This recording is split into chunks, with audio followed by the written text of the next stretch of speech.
All right, folks, you know I print some big things. I've already done videos on that. Got a bunch of big FDM printers around here. And of course, I've got my giant Sonic Mega 8K back here from Phrozen, which they very kindly set me up with as a maker and wanted me to just print with it and show you what I make with it. So that's what I have been doing, and that's what I'm gonna be doing more of here this year as I work on my first Iron Man suit. But I let them know that I really didn't have the equipment here to print very large items, and then of course to clean and cure them successfully. Big printer, small cleaning station. So Phrozen set me up with their big boys right here. This is the Phrozen Wash Mega S and the Phrozen Mega Cure S. So they didn't tell me to do an unboxing or anything with this, but I just thought it would be fun to show you me setting up the lab with these new devices. And I actually have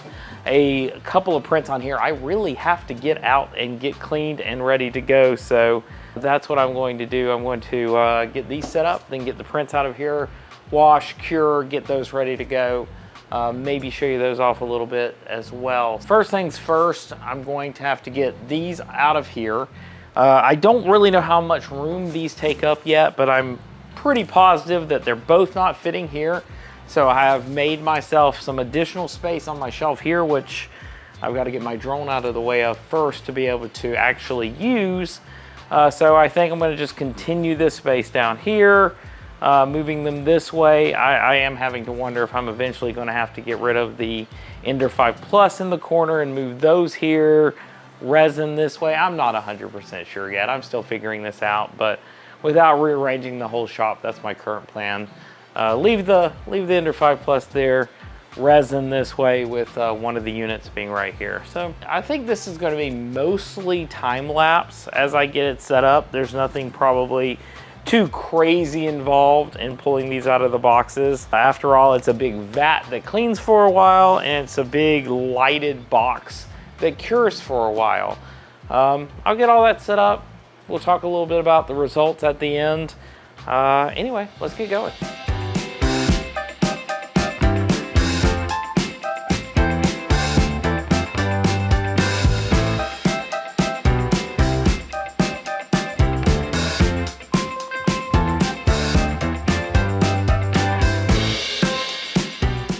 All right, so both of these are unboxed, and I just wanted to go over a couple of things with you that I noticed when I was unpacking them. Number one, this Cure Mega S is just a beast. It is the same build quality basically as a Sonic Mega 8K, but it is a curing station. And it is just, it feels like a piece of industrial equipment, of like medical equipment, whatever you want to say. It's just a beefy piece of hardware. It's real thick, it's real heavy. The build quality is very nice. It has a shelf in here in case you want to do multiple levels of curing on here.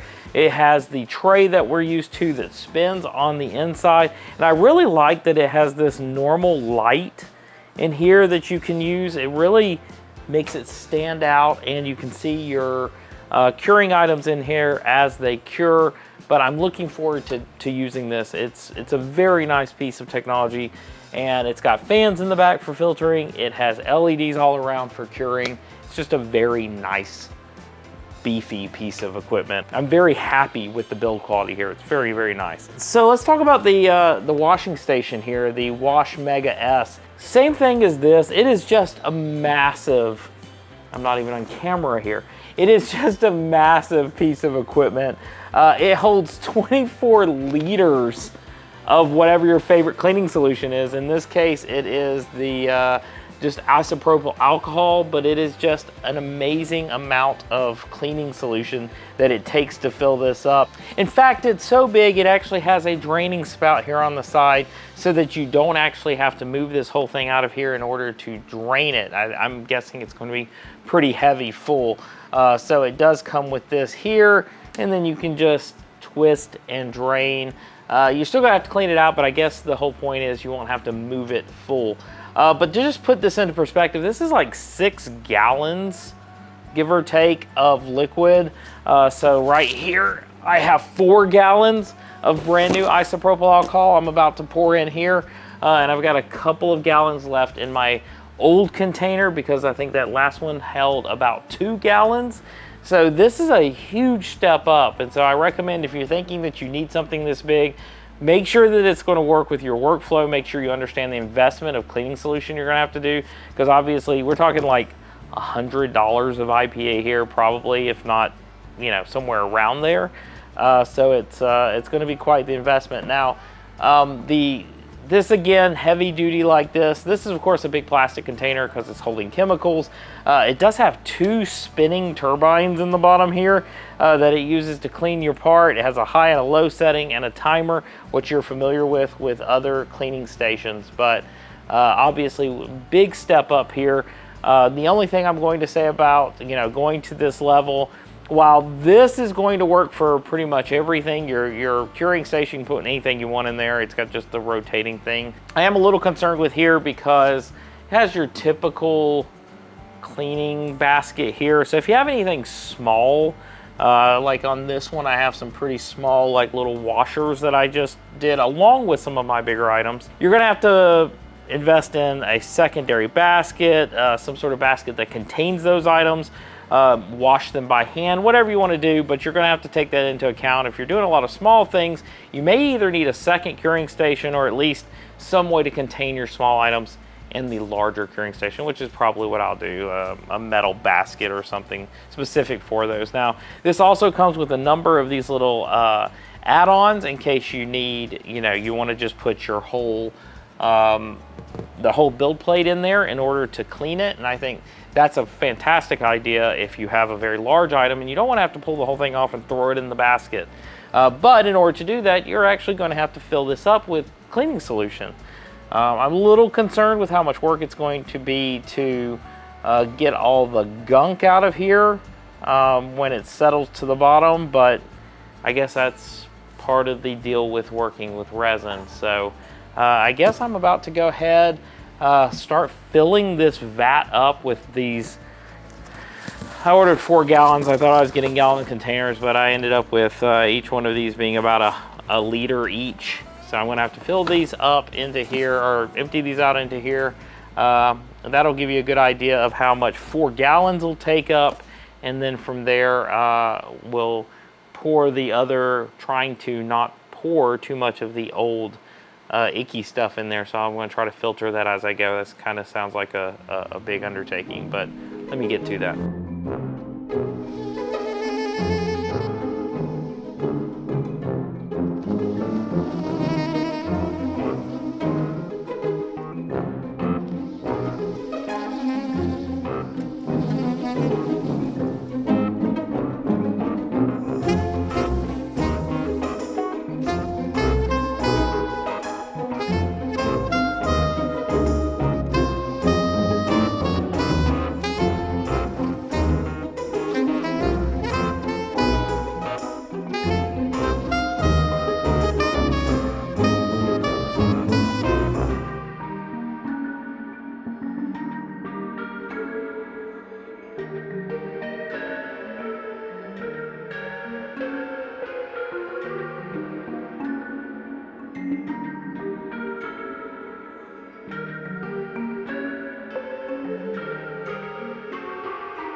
Okay, so that is what should have been 16 liters, showing up as about 15 liters on here. That's a rounding error of some sort, probably on this and on this.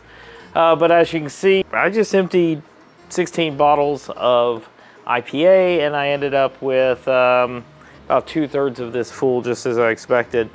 I've got some, I think I've got a little bit left in here from previous. Let me see, is this clean? Yeah, mostly clean there. May have another one, so I'm going to use that. I'm going to use what I have down here from the last batch. Try to get this as full as possible. Then I will pull out what I have back here in this vat and show you what I've been waiting to clean and cure, and we'll see what it looks like using this new system.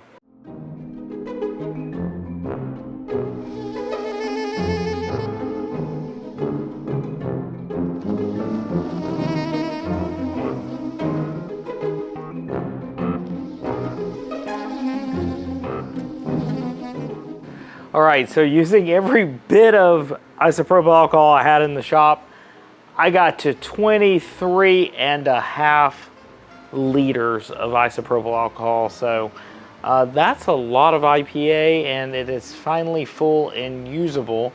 Obviously, if you didn't need this much for some reason, if you didn't want to use the full capacity of this, you wouldn't have to put 24 liters of IPA in here. I just wanted to fill it up and see what that looked like. So there we are, about 6 gallons of isopropyl alcohol. Probably, I'll put it up here if I'm wrong, but it's probably about $150 of isopropyl alcohol. So now I'm to the point where I actually can get out of here what I have been waiting to clean. I am going to go ahead and put this back in here. This is the basket it came with. I have what I think is the right size cleaning tray that goes in there and kind of latches on it. At least I think that's how that works. I think.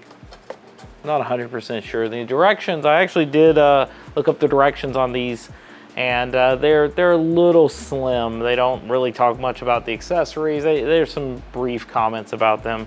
But anyway, so I'm gonna do this the way I normally would.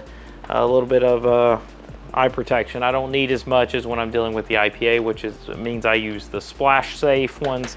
Don't think I'll be doing any splashing on this one. Let's go and take a look. Use my tray to make sure that I don't make a mess. This finished last night. Now, I am using that same engineering grade resin that I've used in the past. I don't know why I'm working so hard to actually talk to you here. Let's just move it this way. All right. So I am using that same engineering grade resin that I've used in the past, which means that this was a very slow print on here because I've redone my profiles recently and I'm using the stock profiles. This is like a 28-hour print. I think I can speed it up a little bit, but that's what I'm left with at this point because, like I said, I want to make sure that my prints are 100%. And let me show you what I have here. Looks like it turned out exceptionally well, which is why I use the manufacturer recommended settings here. So you can see I printed out a brand new VR visor that I'll be using to prototype a helmet. It looks like it turned out absolutely phenomenal. There's a couple of the helmet motorization pieces that I need to actually see if I can motorize the helmet with this in it. And some very small little washers are in there as well. So what I actually did want to do, I'm actually going to let this drip off for a minute because I don't want to put all of this resin into that vat if I don't have to, because if I don't let this drain off, if I just go ahead and dunk it directly in that vat, then what it means is that my resin, my IPA is going to get dirty a lot faster because this then integrates into that vat, and I definitely don't want to do this. So what I want to do is, it's already been dripping off for a long time. That was bad, or potentially bad. I'm glad I didn't do that. That would have sucked. Anyway, so I don't want to put all of this uncured resin into here because that means that I'm going to have to clean that faster. So now that it's been dripping for long enough vertically, it's going to drip a little bit this way.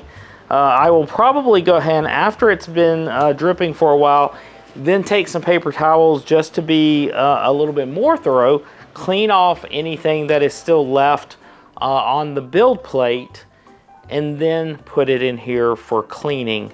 Again, just to be, there's a lot of IPA here, and I don't want it to get any dirtier than it has to, because that means I'll be emptying it sooner. So anyway, let this drip a bit. I'll come right back, dunk it in here, show you the cleaning process, but it's pretty normal IPA cleaning process. I'll be right back.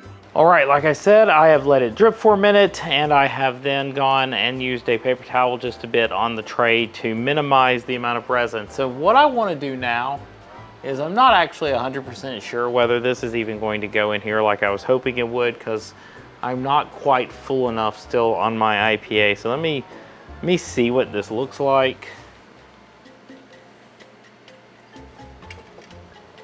Yeah. While it does stop it from going in there, It's not really like covering the whole print at this point. So what I'm afraid of is now I'm going to end up having to remove it from the build plate anyway. Kind of stinks because it means I can't actually like clean the build plate also. I'm not 100% sure how well this is keeping this from falling in here either. It's kind of a weird build plate holder. I don't really get what this is doing a whole lot. I mean, it's stopping it, but it's not great. I mean, but without it, it just falls in. I don't know when it would stop falling in.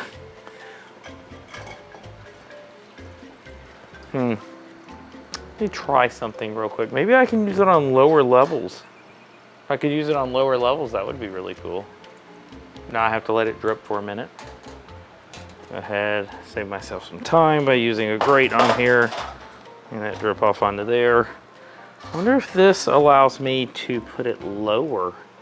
If I put it too low, it's just going to, like the whole frickin' thing is gonna be in there. I'll be sticking my whole arm down in there. Maybe that's okay, I don't know. Let's find out. So maybe that's the whole point. Now I can stick that down there.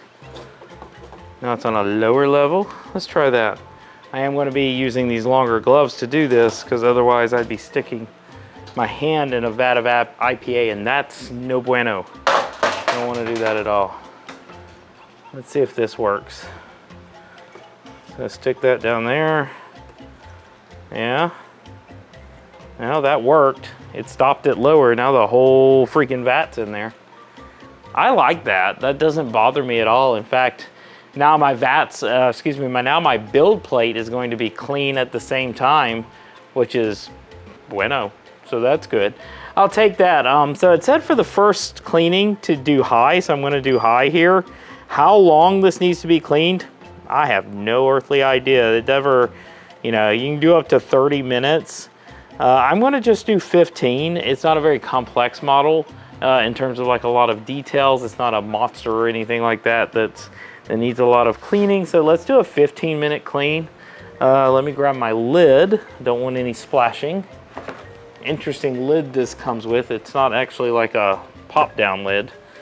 So I'm gonna pop that on there. It does pop down, but you know, it doesn't latch or anything. And go on. Both of those are spinning up. Yeah.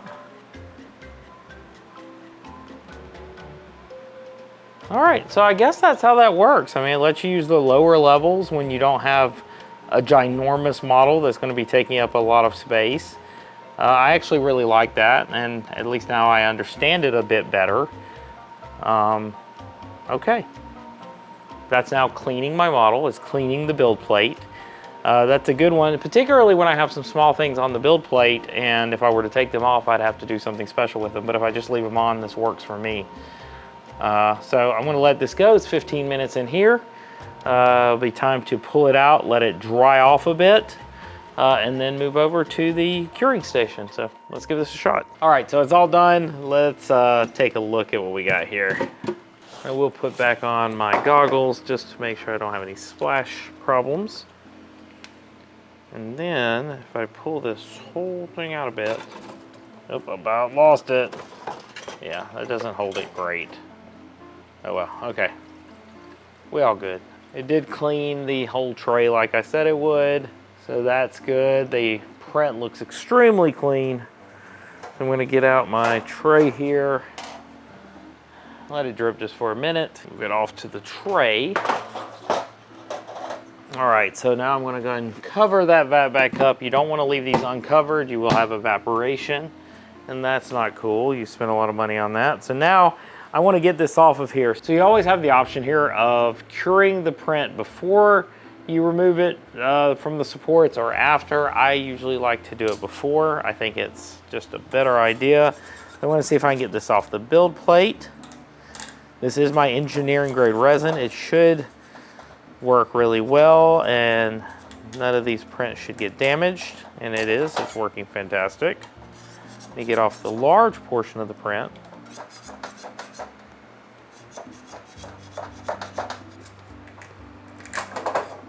There we go. Now this just needs to dry for the most part because it has already been cleaned. There's a little bit of resin in these holes still, but that is pretty easy to just let drip off. Not a big deal. We don't want that in the resin that goes back into the printer for sure. That would make a mess and damage that resin. So let's go ahead and look at getting this cleaned off. Hopefully I don't do any damage to these. I do want to get these little washers off of here, and they come straight off without any problems. Don't really have a great place to set these at the moment because they are so small. So what I'm going to do is just set them on top of the build plate, I suppose. And then hopefully these just break off as well. They usually do. I'm using, I think, heavy supports on these. But like I said, it's coming off pretty good. No problems there at all. Pull off that small one. There's 2 washers. There should be 4 washers total here. Here's another one.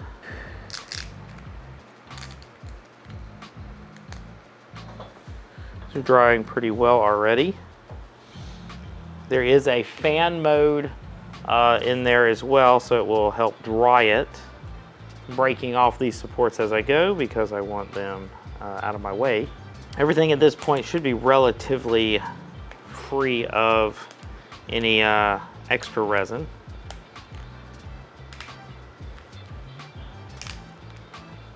And make sure, of course, I don't break the print itself.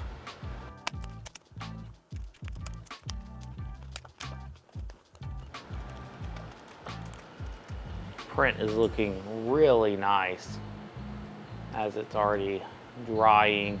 There will be some things I have to clean up in post, but I try to limit that as much as possible. All right, I think I about got it. Now at this point, this is actually pretty soft still because it's a relatively fresh print. A relatively fresh print that looks fantastic. So again, I've murred up the surface a little bit pulling off these supports. I'm not incredibly worried about it. I can clean it up a little bit with my finger ahead of time. The rest I clean up with either sandpaper or all sorts of stuff in post. So what I'm going to do now though, let's go ahead back over to our brand new curing station. We're going to open it up. We're going to put these on the plate in such a way that they can dry well. I'm going to grab my arms, which these turn out like beautiful mechanical pieces. And then my 4 washers. I make sure they end up there independently. I want them to stick together, which they are trying to do. So here is everything inside. All right, so there's everything inside, the 4 washers, the 2 arms, the heads-up display. Again, I'm going to clean off anything that's left over that I added on because of my cleaning process. I could redunk this also in the IPA, but then I'd have to re-dry it. You have to decide what system works best for you. I'm now going to pop that in there. Take my glove off to use this touchscreen display now that everything is clean and sorted out. It says 30 minutes each. I'm going to actually just do it. I'm just going to leave it at the defaults. I don't think these need 30 minutes to cure, but I do want to make sure they're real dry before curing, so I'm just going to give them the full time. Nothing bad is going to happen with this engineering grade resin except that it gets good and hard. So I'm going to give it an hour, and I'm going to come back to this tomorrow and see how they look. It's late here, so see you tomorrow. There's drying mode. All right, the next day. We could insert a SpongeBob like next day there or something, or not. You could just use the next day. All right, here we are, and it is all done. Let's take a look. And these look absolutely finished and ready to go. As I knew from the cleanup process, there's a little bit of stuff on it, but And get my face out of the way, and then we can get it to focus on that. Anyway, looks really nice. Check that out. A little bit of finishing work, but otherwise, that is done. This is, of course, a new experimental heads-up display that I'm working on. As you can see, it is curved. And so I'm also working on it in conjunction with the helmet, which is what these fantastic helper arms are for. You can see there. They turned out really nice also. And then also some washers that go along with that. So this video was just to show you more of the new shop setup as I was going, as I handled new, bigger prints in relation to the Iron Man and other projects. Special thanks to Phrozen for providing the new Phrozen Mega Cure S and the Phrozen Mega Wash S. Definitely getting more into the commercial grade products here. This, like I mentioned to you, is very heavy duty, feels very industrial grade, and I really like just the overall fit and finish to the whole thing. As you can see, you can turn that light set off at night, and it's just a really nice piece of machinery. Same thing with the wash setup here. Again, very commercial grade, industrial grade setup here. With the spigot, I'm going to be able to empty and drain this without having to move the entire unit. I'll probably come up with something there that also tries to build some filtration into it, so I maybe can empty it and pull out the sludge in the bottom as we go. Hopefully I can come up with something really cool there. Again, if you're going to go with anything this size, you better be printing big, because that's definitely what they're designed for. Obviously, the Cure can be used for any size things. It's got a rotating tray in it, and that just works for whatever you're doing. But the wash setup, definitely due to the cost of the cleaning material, the IPA that I'm using in here, and then of course the hassle with cleaning and refilling and buying more in the future, definitely not for the faint of heart if you're going with something like this. But if you're a commercial company, if you are trying to work on just bigger prints, maybe even selling your prints, maybe something like this is for you. So again, thanks for watching this one. Thanks for supporting the channel just by making it to the end of this video. If you want to support the channel further, you can check me out on Patreon. Links will be in the description and in the end cards, of course. If you want to see more that I do on this channel, check out the cards here at the end of this video, and I will see you next time. A lot more coming soon right here on Cozy Fabrications. I'll talk to you later.